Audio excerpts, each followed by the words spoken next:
Hello, what's up? Hello Philippines, hello world. Andito na naman po tayo para mag-react at mag-comment dito naman sa issue na matagal ko na itong napapanood Ayaw ko sana mag-react. Pero parang nakakapalan na kasi ako ng mukha dito sa taong to. Ginagawa niya ng gago yung mga Pilipino.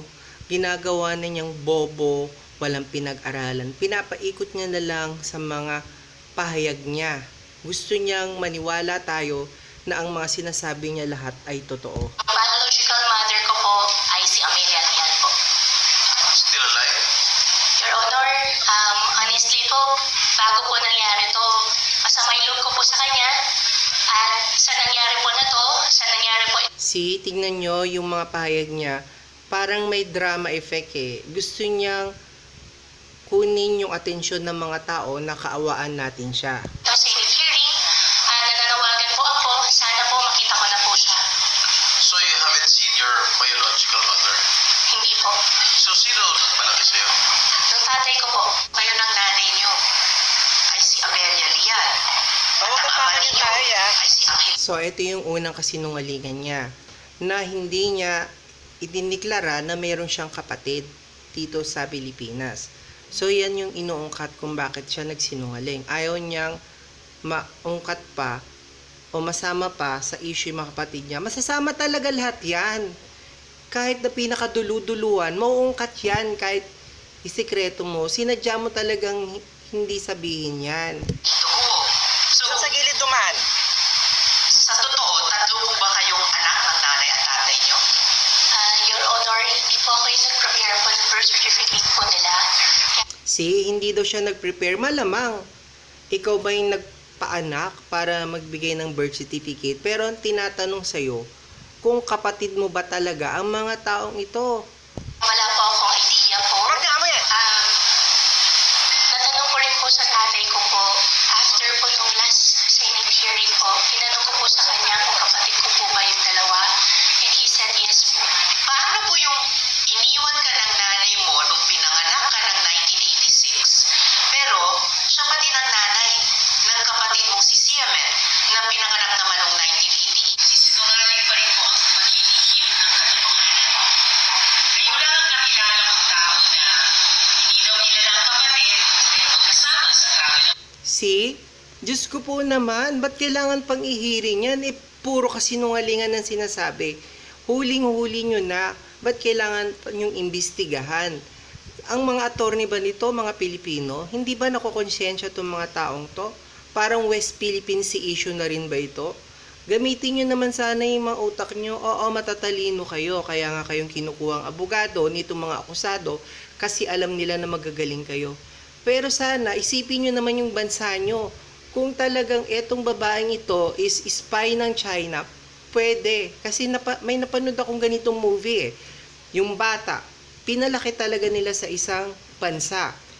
Tapos, ang nangyari, naging spy talaga yung bata. Tapos, pero sa bandang huli naman, nakaganti sila pero hindi nila nagawang pasabugin yung buong bansa.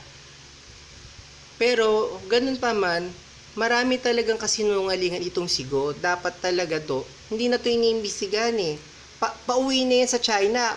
Tinitira na tayo ng China ngayon. Sabi ko na yan ang sinasabi ko. Tinataniman na lahat yung buong Pilipinas. Nakikipag-partner sa Pilipinong negosyo na di kilala ang asosyo. Humihirap ng kotse, pero di alam ang pangalan ng hiniraman. Nagbenta ng chopper at may utang pa sa inyo, pero di kilala ang pangalan ng sisingilin.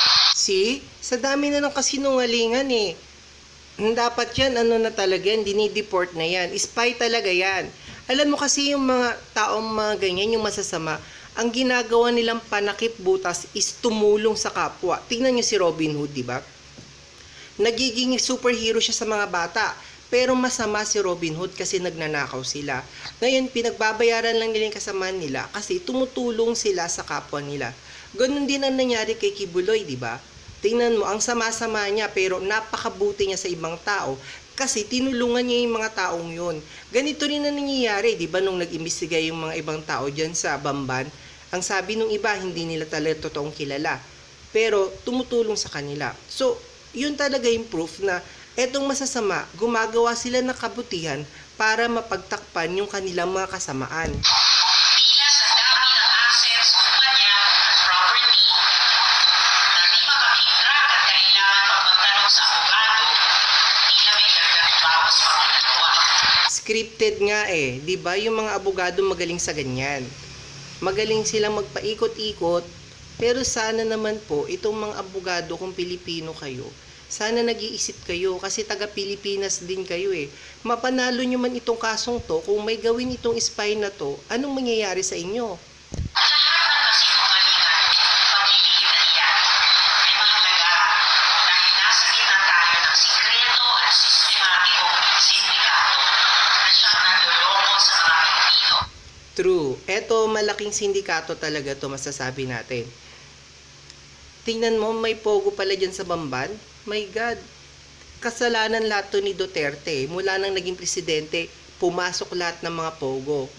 So, wala talaga tayong ibang sisisihin dito for me, Well, wala tayong magawa. Yan na yan, Pero, sana, tapusin na nila tong na to. Kung i-deport na yan. Biruin mo, lumaki. Mag-isa lang.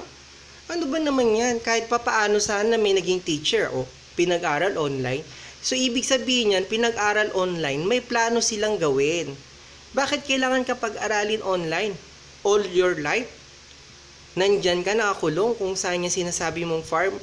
My God, may mga plano yung mga ganyan. Bakit? Wala ba silang awa sa'yo? Hindi ka pa nila ginawa na kaibigan mo? Hindi nila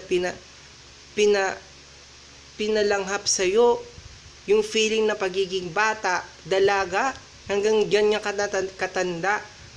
For sure para sa akin, yung mga kasinungalingan ni ate, hindi na siya nakaka-convince, nakakairita na siya. So sana magawan ng paraan ng Senado na mapauwi na to kung talagang taga-ibang bansa to. Yung mga illegal na ginagawa niya, sana kayo mga taga-Bamban, kahit tinulungan kayo ng taong ito, kung talagang spy ito, mas malaki pong mangyayari sa atin kung hindi po natin gagawa ng aksyon to. Yung kabutihan po, ginagawa talaga yan ng masasama para mapagtakpan po yung kasamaan nila. Adios.